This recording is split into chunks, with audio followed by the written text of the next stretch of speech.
Hi, I'm Angela Non. I'm Ariana Kempis. And this is BRB Crying.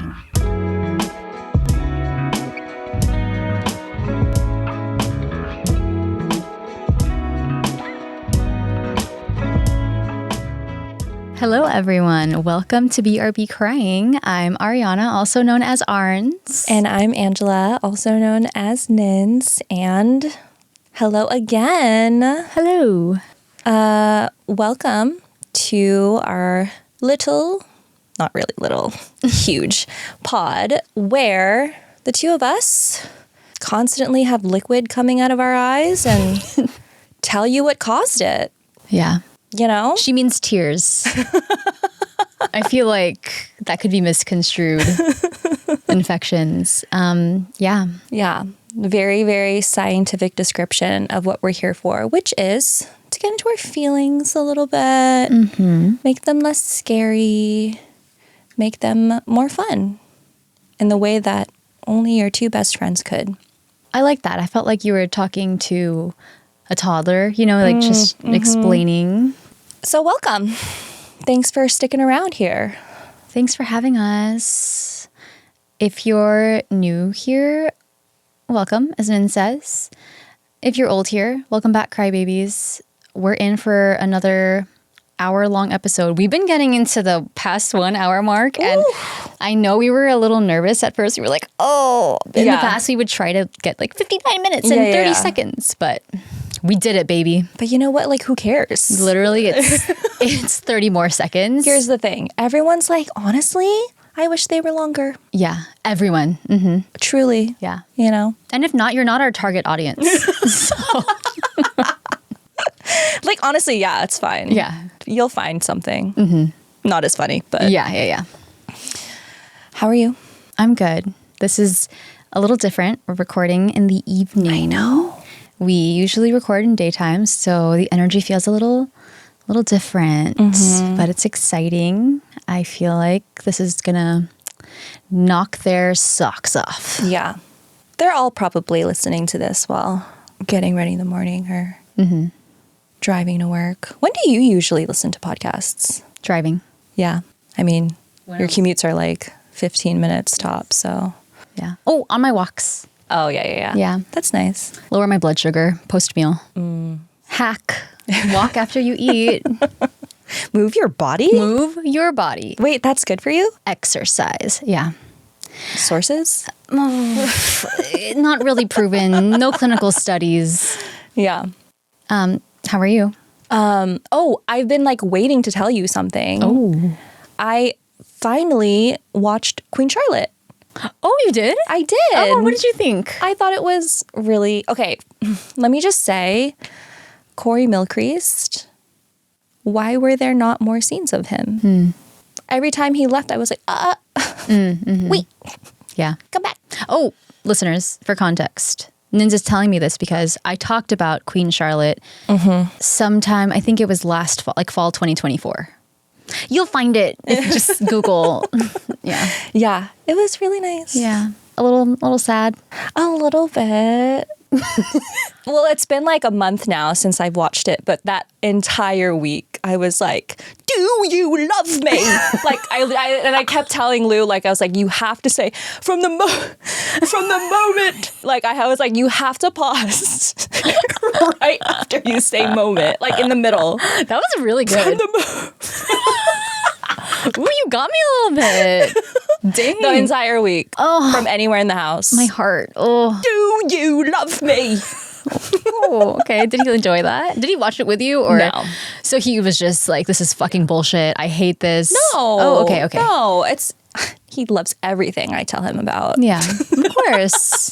Yeah. I mean, I told him about it, and he also like listened to your story of it. So yeah, because he actually listens to our podcast. Yeah. Jomar, that's a jab. He was like, I listen. Whatever. You know what he said once?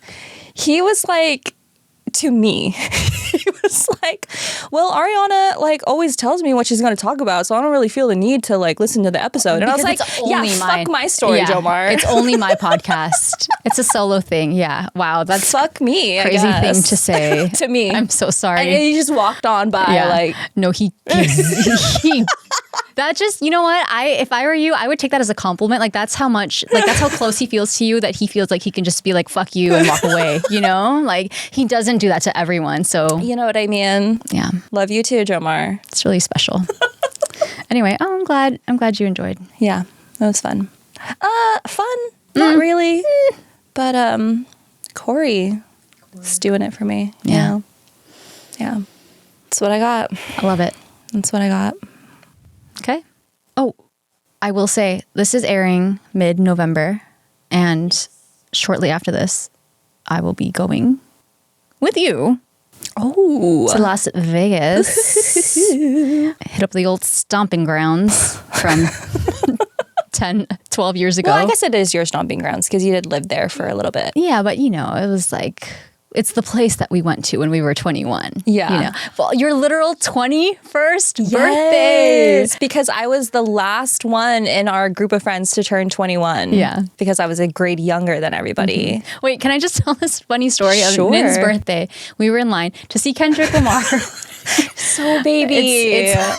We had no clue what we were doing. Nin's was wearing white. It was her birthday. Right, you were wearing white, right? Yeah, You were yeah. like, oh, it's my birthday. It was your birthday. Yeah. We meet this bitch online who's a tangential friend, acquaintance. Like we know someone in our group knows her. Okay. And you were like, oh my God, it's my birthday. And she was like, oh my God, it's my birthday too. And she was like, my birthday was like January 4th. And you were like, bitch, no, today's my fucking birthday. You were so mad. You were like, the fuck? It's actually my birthday. Oh shit. Yeah, I don't remember that. Oh my God, it was so funny. You know what? I always think about like how many memories I have of you that you probably don't remember. So and many. then like so many of me that You say them back to me, and I'm like, that didn't happen. Not in my memory bank. That's crazy. Yeah. Just too intertwined. No, I but know. anyway, to future Nins and Arns, have fun in Vegas. Have fun. Stay hydrated. All right, Alrighty, here we go. here we go.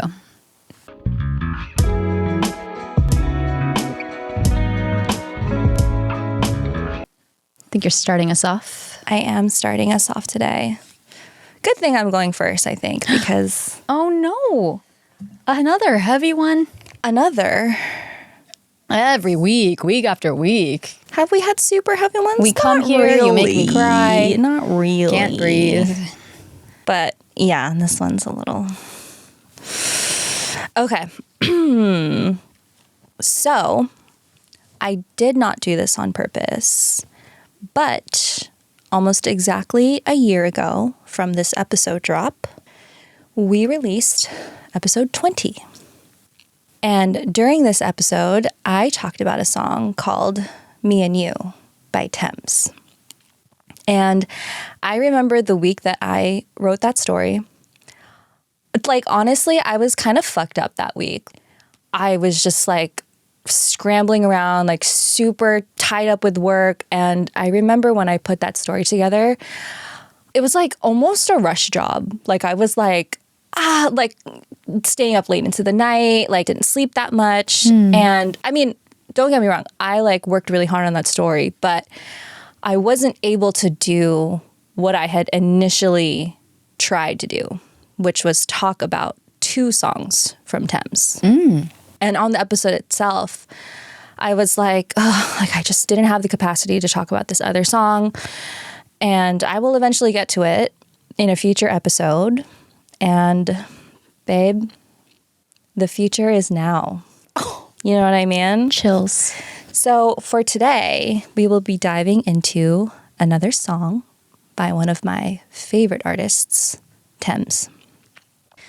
Sources for today, again, my heart. Just your You heart, know what baby. I mean? All in here. Do you need anything else? I do. I needed a few notes. Okay. All right. Sorry. Continue, please. So aside from obviously the song itself, tweets from Tems' Twitter account and an interview Tems did for Power 106 Radio in Los Angeles.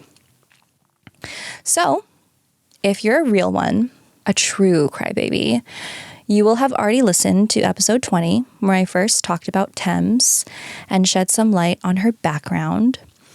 And like, not to toot my own horn, but even though I really kind of scrambled to put that story together, I'm still really proud of that one. like, I think that was still a really good one. Really good one. So check it out.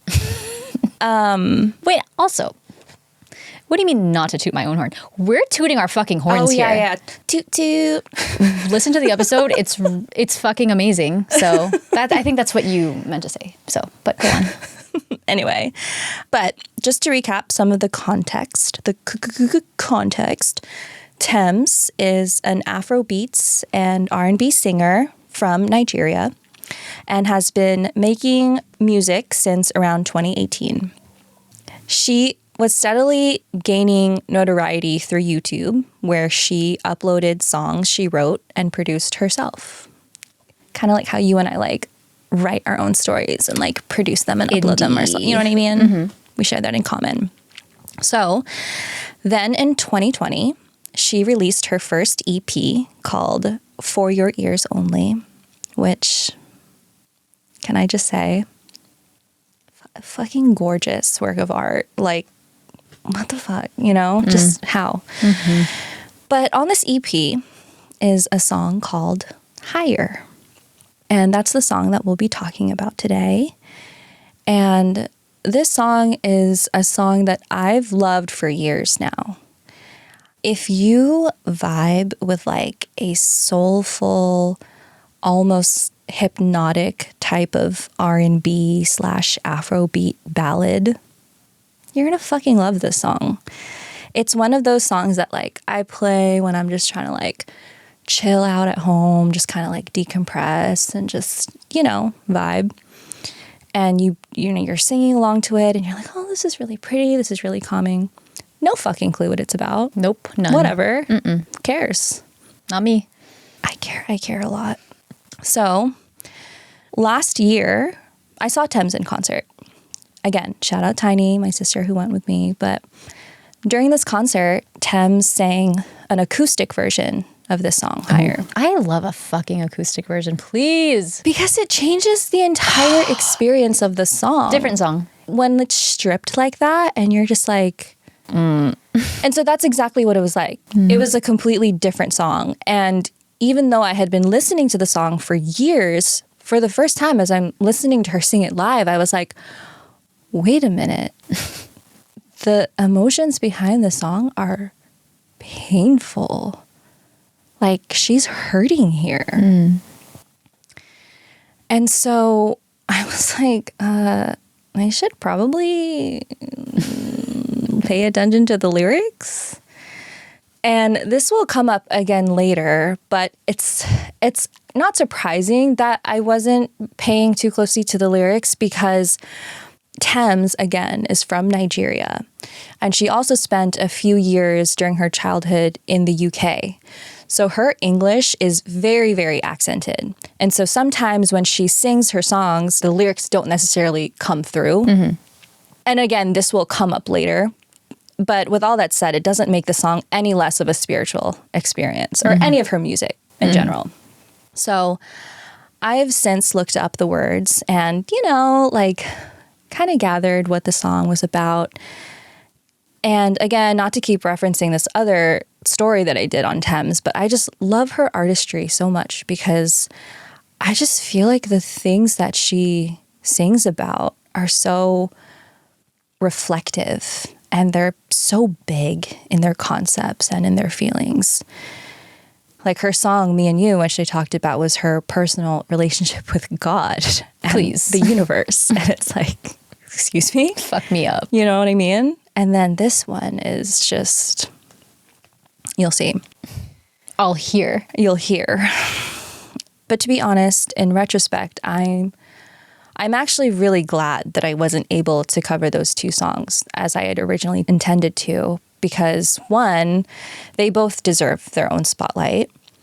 And two, personally, I think that this song has grown to be so much more meaningful for me, especially with certain things kind of happening in my life right now.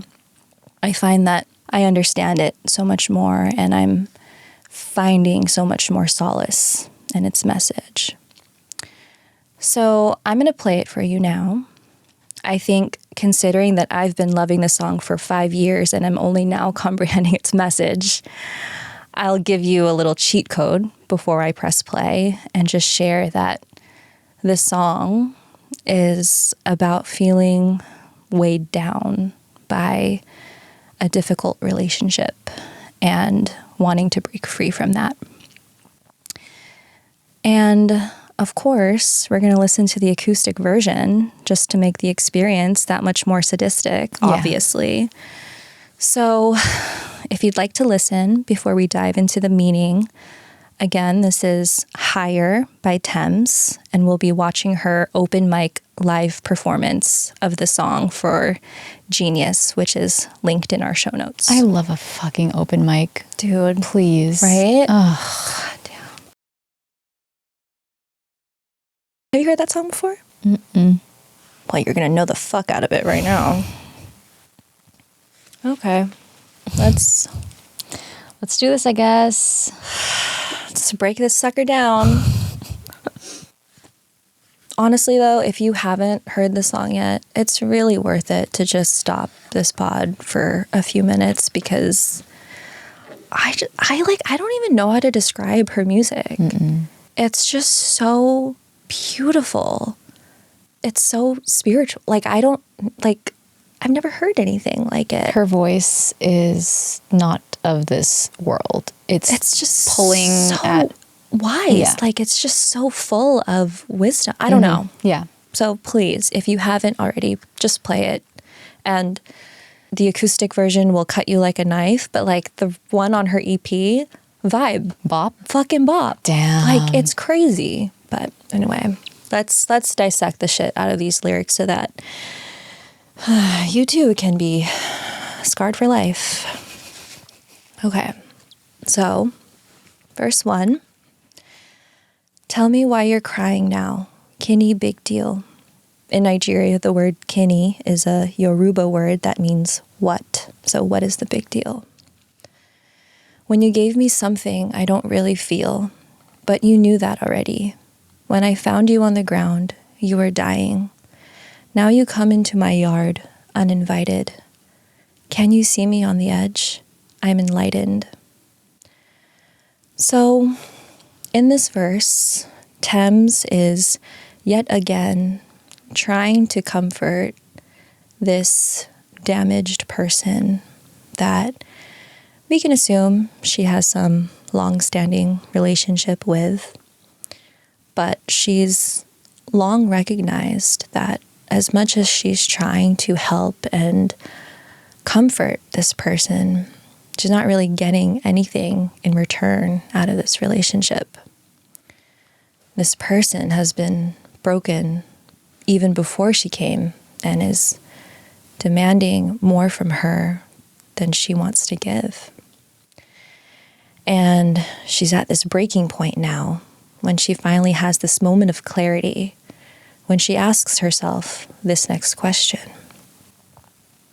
If the world was ending, would you cry or would you try to get me? Tell me now. I want you to be clear, yeah. Tell me now. I need you to be clear.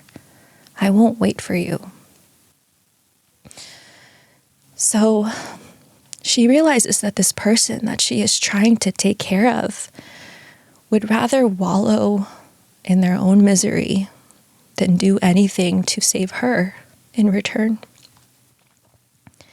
If the world was ending, would you cry or would you try to get me? She knows the answer,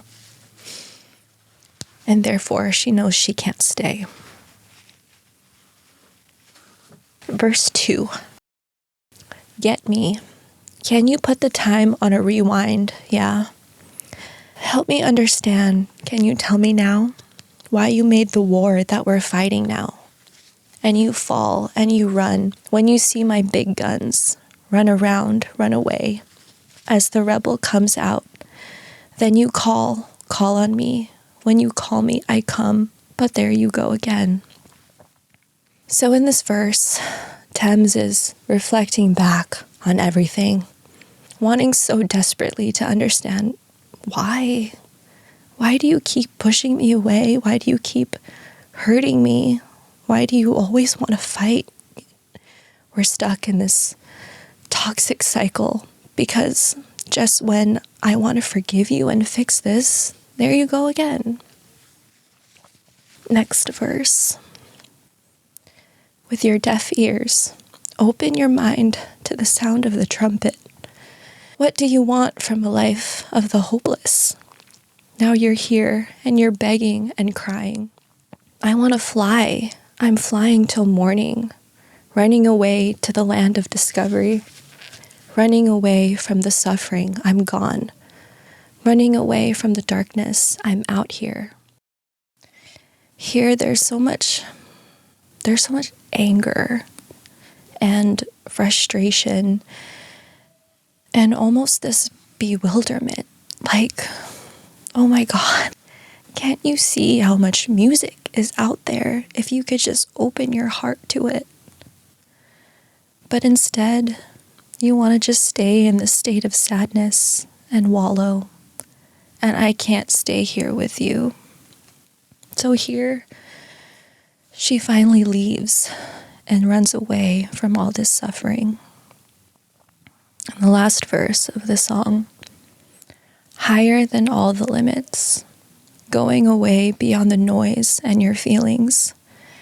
When you speak, all I can hear is silence, running back from all the pain and violence. Big tunes, now it's big tunes I'm killing. Cry now from the side now, call my name. Fall down when you see me. You know that. You know that I won't stay for you. I won't wait for you. I won't wait for you. I won't wait for you. At the end of the song, Tems has broken free. She's left. And when she does, she soars higher than all the limits. She's been feeling so weighed down by all the negativity and held back from growing and expanding on her own while trapped in this relationship. And once she chooses to leave, she flies. She's so high up now that she can't even hear him anymore. And her life is elevated and free and big. And he's just there watching her from down below. So that's the song. Bop. Hilarious. Just like a really feel-good song. Mm-hmm. Lively. Yeah. I think that for anyone that has experienced a really difficult relationship, it can feel so heavy and so draining. Constantly going back and forth in your own mind. What else can I do or say to make this person see? Balancing, keeping the peace while wanting to protect your own heart. But at some point, you have to recognize that no matter how much we love someone who is broken or hurting, they just can't heal if they don't want to. And that's not your fault. At some point, you just have to choose yourself. And when you do, when you make that decision for you, for your peace, you will fly. So thanks, Tems, for that devastating truth. Now, I want to spend a few minutes talking about kind of a funny turn of events after this song was released. I mean, it's funny already. This is nonstop humor here. But part of the reason Tems' career really blew the fuck up, especially in the last 2 years, is because the rapper Future sampled this song in his own single, Wait For You, featuring Drake. And this song was huge. and it actually won a Grammy in 2023. And in his song, he takes the lines of Tems singing, "I won't wait for you," and edits it in such a way that it actually sounds like she's saying, "I will wait for you," which makes sense given the context of this Future song. And because of the popularity of this Future song, people kind of just ran with it. They just didn't question what Tems was singing in the original. Again, also people having trouble deciphering with her accent. But it's weird. It's like it kind of changes the meaning of the song, right? This small switch of words. And no one realizes this until she tweets in 2024. Maybe now it's time for me to confess. Oh, shit. That it was always, "I won't wait for you." But I sang it in a British accent. So it came out as one. So everyone's like, what the fuck? And so then she goes on this Power 106 radio show and they're asking her about this. And she's like, I'm paraphrasing here. And she's like, well, when the Future song came out, I just didn't say anything. I just allowed it because I just thought it's so stressful to correct. And then she's like, I was just feeling cheeky one day. And I was like, by the way, enough time has passed. It's okay. I can tell you, it's actually won't. So they're like, what do you do now at concerts? Or like when you sing this, like, do people still say will instead of won't? Like, what do you do? And she kind of just laughs it off. And she's like, honestly, I don't even fucking know what I say anymore. I think I say like "will," like a combination of the two, just so that no matter what you want to hear, you'll hear it. Fuck, I knew that's where this is going. God damn it. Wait, give me a second. I knew it. God damn it, Tems. So the whole turn of events, I mean, it's kind of funny, right? Yeah, but it's also like... But also in a way, kind of perfect. Do you want to just finish my story? Please, fuck. Just finish. Kind of funny, but in a way, kind of perfect. Because I imagine that when Tems wrote this song, it must have come from a place of anger, right? This refusal to wait any longer. Dude, I'm fucking done. I'm leaving. I'm over this. But in this interview that she gives, there is such a freeness to her now, a lightness, right? She's not tied to that pain anymore, and she's fine with people singing, "I will." And as I'm like thinking about this, I'm like, well, isn't that what it truly means to ascend? To elevate? Letting that anger go?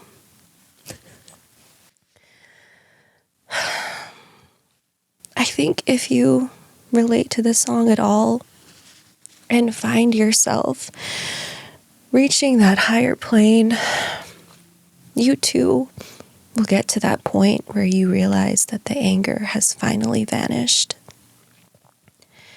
And once you do, I hope that you too can then look back and sing, you know what? From up here, maybe I can wait for you. Because this peace I feel, this healing that I've experienced, I want that for you too. And maybe I'm not quite there yet. And that's okay, because our journeys they're meant to take time. But the good news is that I can take this fucking bop with me and find solace in all its different meanings, no matter where I am on that journey. So, thank you, Tems, for serenading me along the way.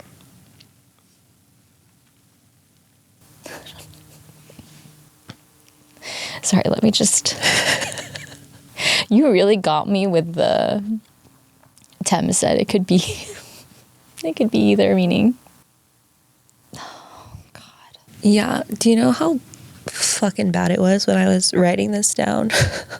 Like, just letting it pour over me. Like, fuck. It's funny because as I was reading the lyrics when we were listening to the song, and she says, "I won't wait for you," and she kept repeating at the end. Oh my God. Fuck. Just open the fucking lyrics. God damn it. It struck me that even though she's saying, "I won't wait for you," it's not a hateful song. It's a song of someone who's understood, like you said, the importance of putting themselves first, who's finally started to do that, and who's finally put that distance between them. And like you said perfectly, is now free, soaring, unburdened, but it's not vengeful. It's whole. Right? It's like, if we keep trying to continuously grow and elevate and heal, at some point, all this pain and all this animosity that you feel towards the things that hurt you, they just don't exist anymore. It's like you don't have to hold on to that anymore. If you really have found peace, you won't feel that. The peace is so full. It fills you. Thanks for sharing. I know things have been weighing really heavily on you, but this was a really beautiful way for you to share that truth with me and with everyone listening. And I think that's part of you healing, you showing up as yourself, is sharing this piece of you too. Yeah. In a way, it is personal, but I feel like when we share our stories, it's not just for us anymore, you know? I know it's fun to talk about the latest book and talk about this really cool movie or whatever. Those are the things that are joyful, but the reality of life is that sometimes things are hard. And even though we try to be this kind of comforting corner of the internet here on this couch, I know that our listeners here who are still hurting somewhat, and whatever pain that looks like, I hope that by me being authentic and vulnerable, you feel seen. I think there's still a lot of comfort in that. You're never alone. Mm-hmm. Me, Tems, it's a party, dude. Big vibes. I almost want to play you I'll just play you 30 seconds of the album version. Yeah. Because it's ooh, you know? Sorry, that's a different song. Let me play you the future song too, so you can hear the sample. Yeah.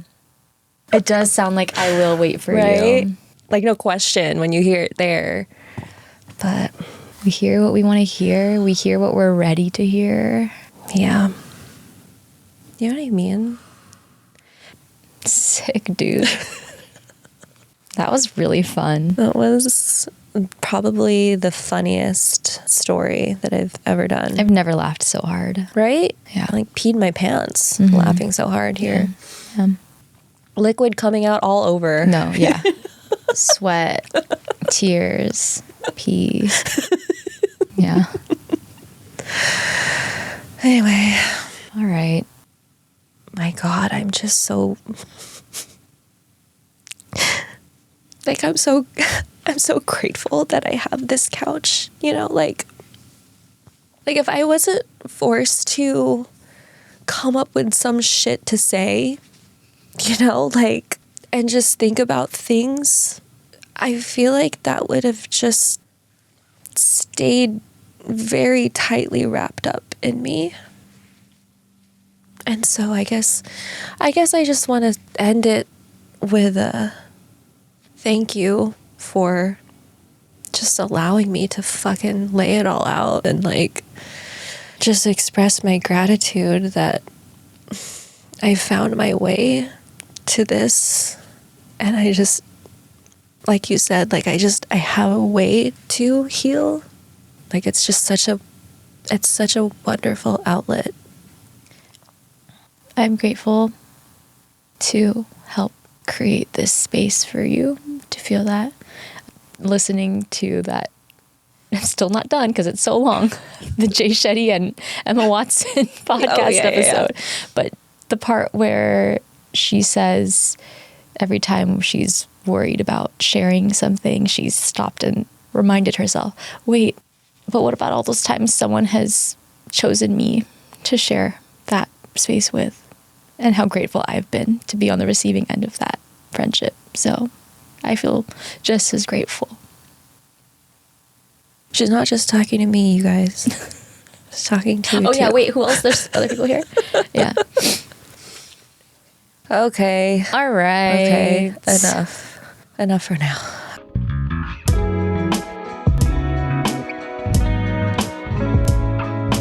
We staying in this hole or what? No.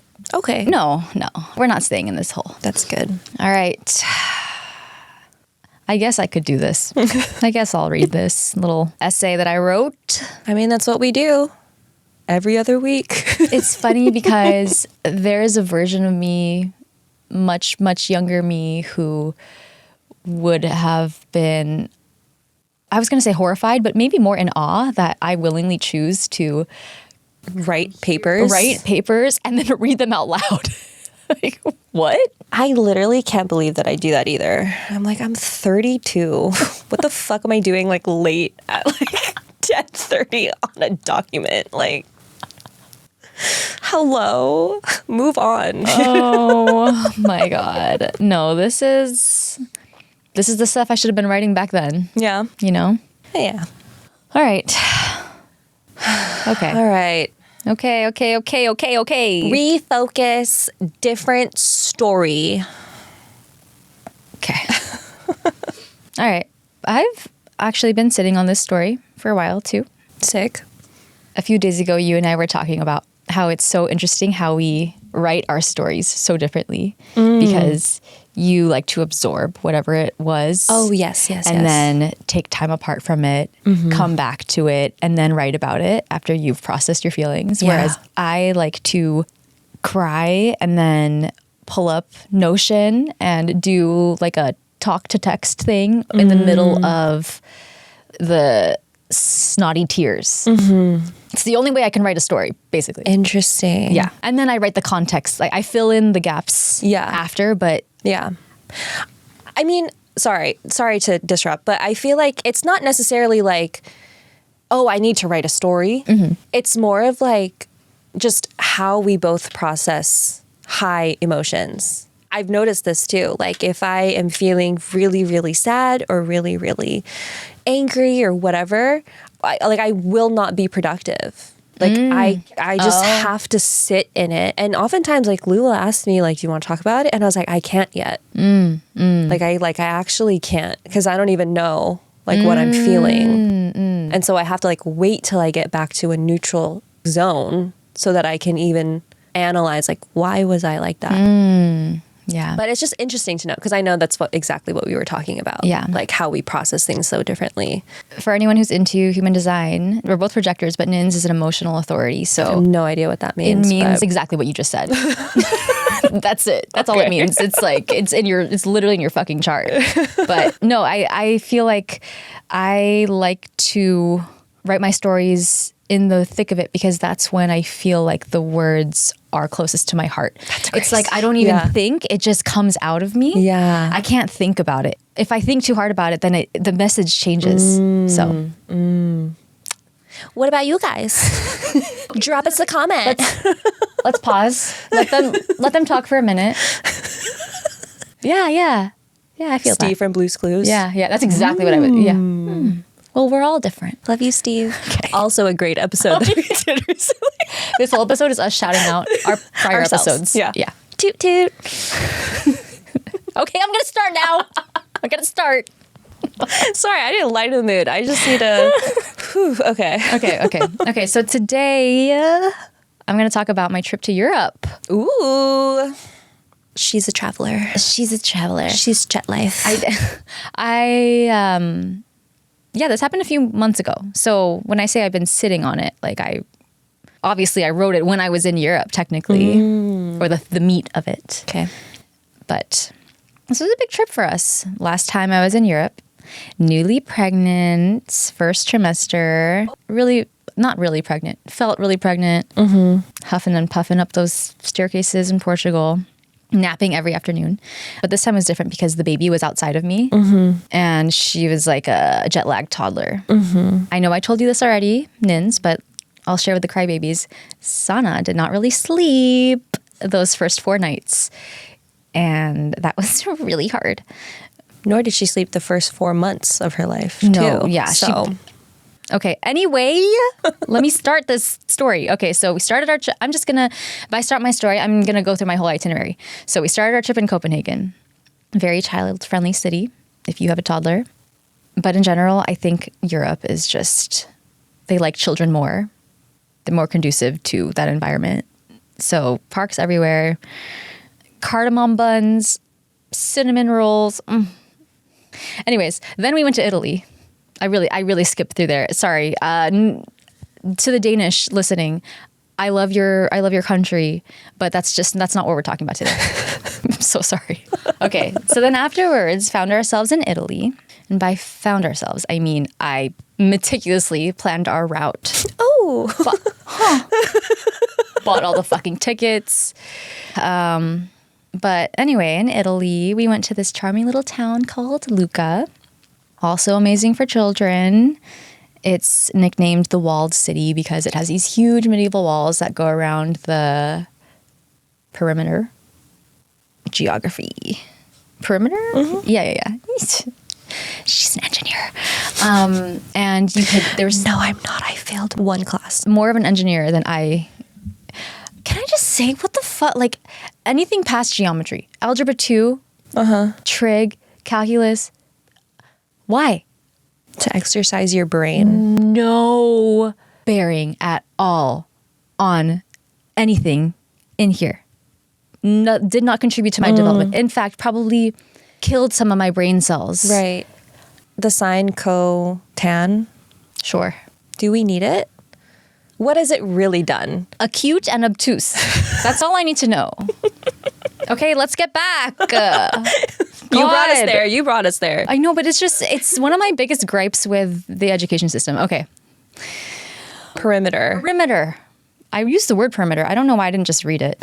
Okay, so then we rented a bike where it's like a bench with 2 bikes in the back. We stuck Sana in the front. There was one point where we were biking and I closed my eyes and I could feel the wind in my hair, and I'm wearing this beautiful vintage skirt that my mom gave me, and I have never felt more free. I did cry. But that's not what we're talking about, people. I'm just giving you a taste. Were you higher? God damn it. Okay. Anyway, after Lucca, we drove about an hour and a half away to Cinque Terre. Cinque Terre, I love you. You're stunning. I would never go there with a child. Never. Stairs everywhere. No stroller access. At one point, we're literally walking on this cliffside path between two of the towns.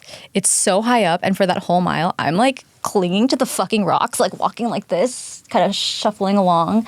And because, no strollers, I'm like also holding Sana. And like I like almost shit my pants. It was just really hard.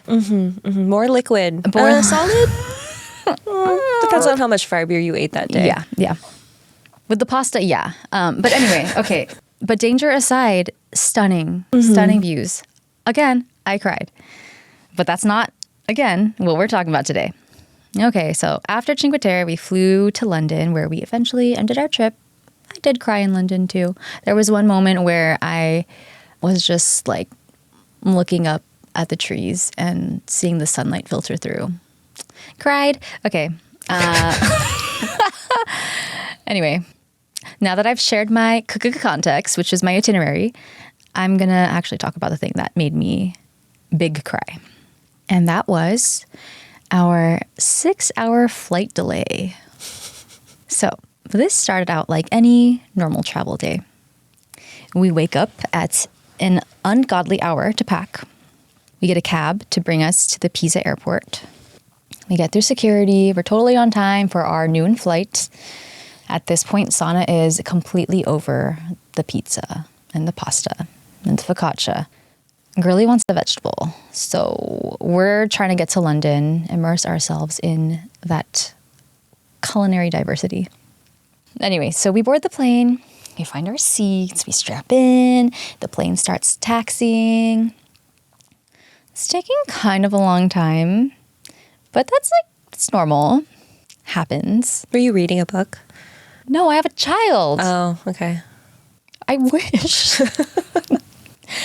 Okay, so then come to a complete stop.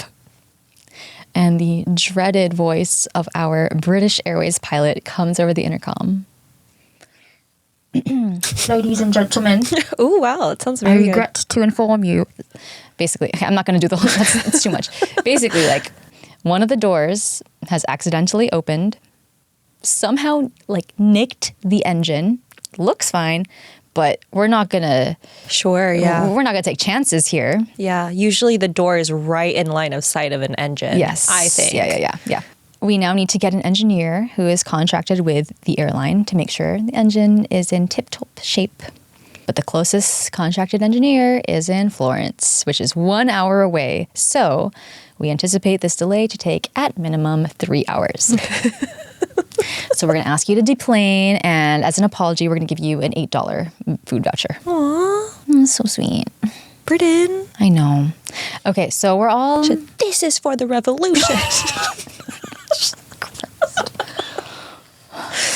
So we're all a little bummed, obviously. In a previous life, I totally would have whipped out my phone and started frantically looking for alternative flights to London.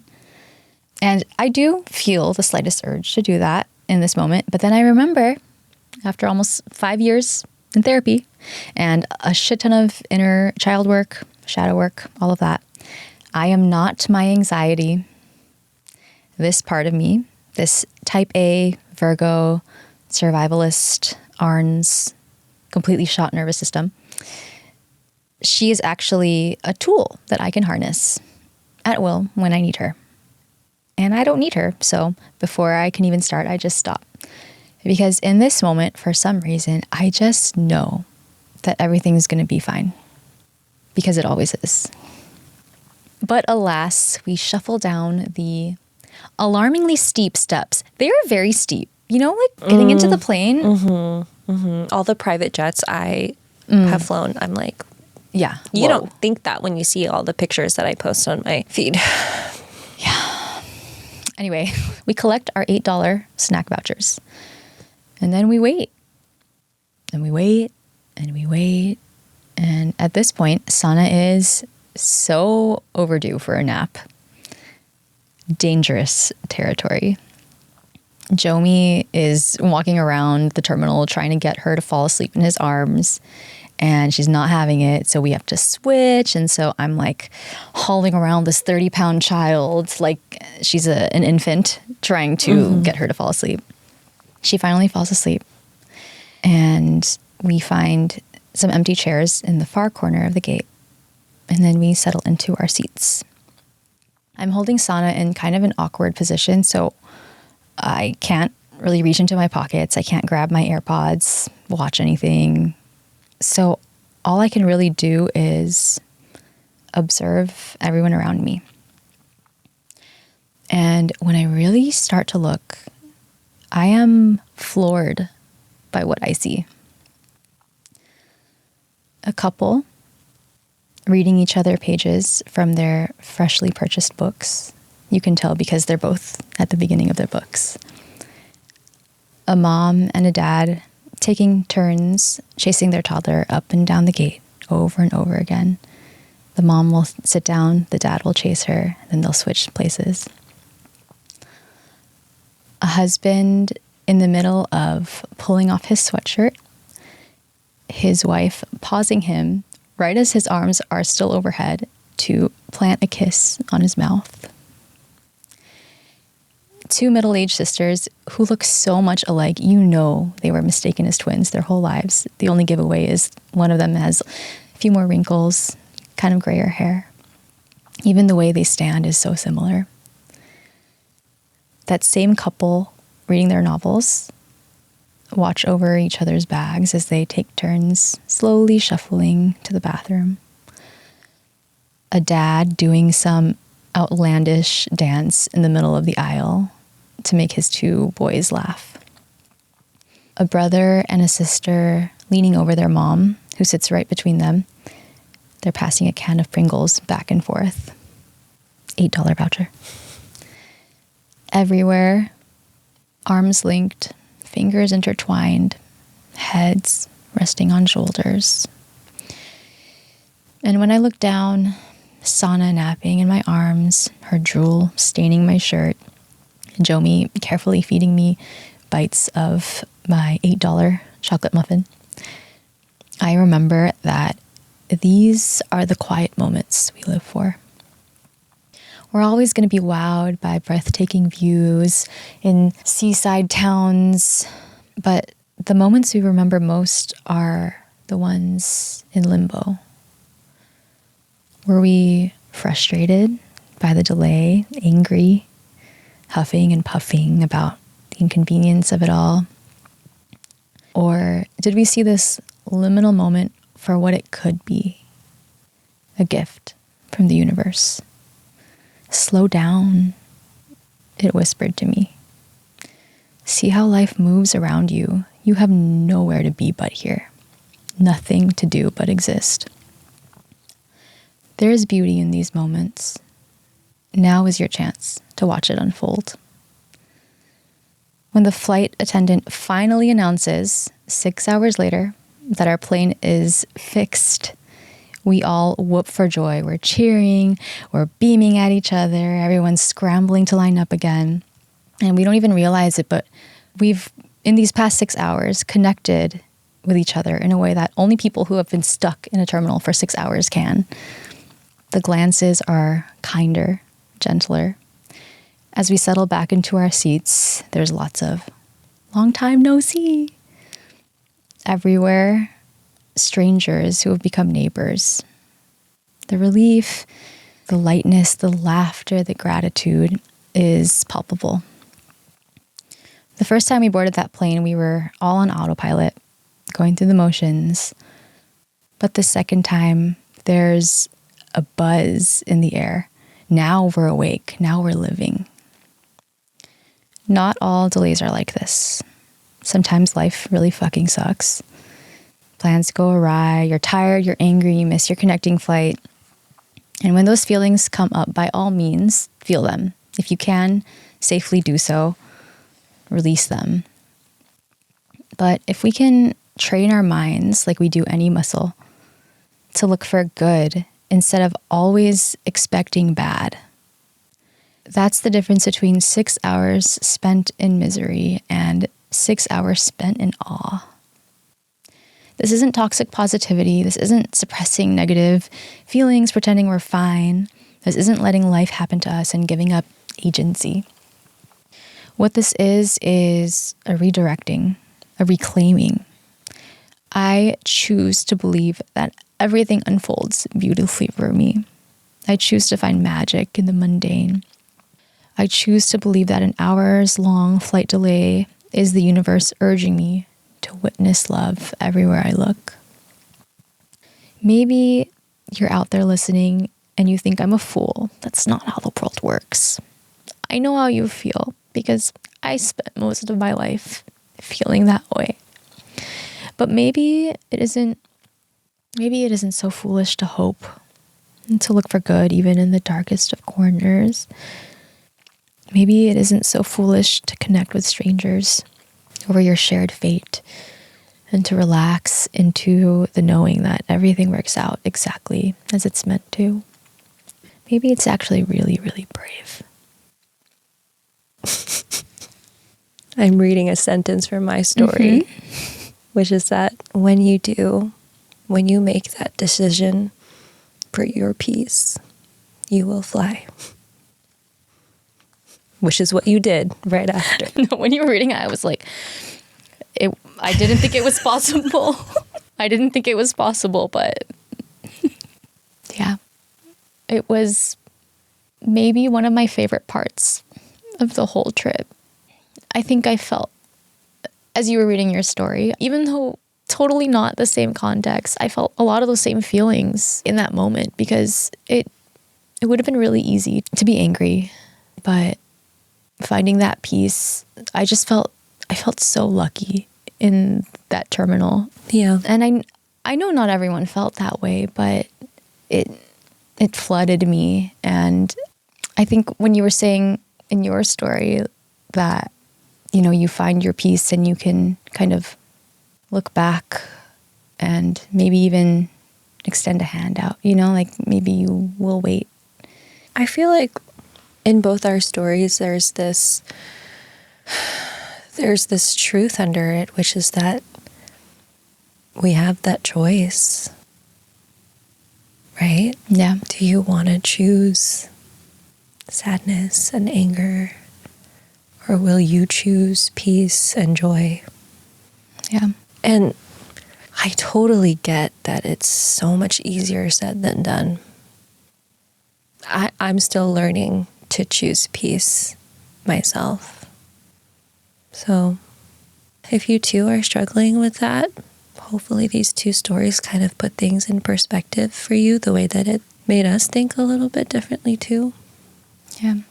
And I hear what you're saying about, some people who are not ready to view it that way will call us foolish or naive, right? But it's like, if I don't romanticize my life, then it's kind of ugly. Mm-hmm. And why would I want that? I do it for me. Yeah. That's all you really can do, right? Yeah. In that moment too, when I was in that terminal, it was like I was really doing it for me. Yeah. And I think the whole easier said than done is really reflected in our two stories, because I think being stuck in a terminal is a little different from being stuck in a relationship. But I think it's still that same feeling. I feel like it really has been something I've had to practice. I said this in my story, but just like any other muscle, it's like you really have to almost unlearn the pessimism. Mm-hmm. Unlearn and just slowly let it go. Mm-hmm. Yeah. I fucking feel it. God. Yeah. These late night ones, it's like 9:00. I feel a little crazy. I genuinely do feel like it's harder for me to string thoughts together. Yeah? Yeah. Because I don't feel like I have this brain fog when I don't have I don't have as, like this. This doesn't happen when we're recording and when the sun's out. Yeah, I guess that's true. That's interesting. Also, I kind of just fucked both of us up that first story, so yeah, not surprised. Energy's kind of weird. Yeah. No. She brought some weird vibes today. No, don't say that. That's the point. Yeah, you're right. Well, that's what we got for you today. That's what we got. Did you like it? Pause. Yeah, we did too. Yeah. That's great to hear. Yeah. Thanks for tuning in. Was this one a little more unhinged than others in that energy was all over the place?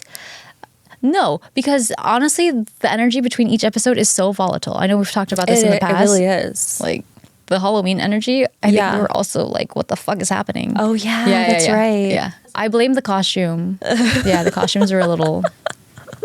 But anyway, thanks for tuning in. Yeah.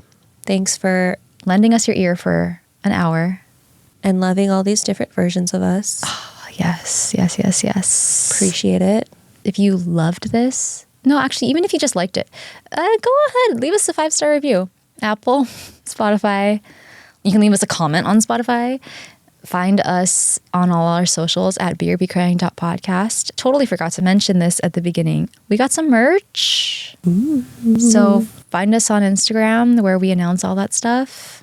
And if you want to send us a sob story, something that made you cry, if you want to share some material that you think would make us cry, send us a note, hello@beerbecryingpodcast.com, or submit a form on our website.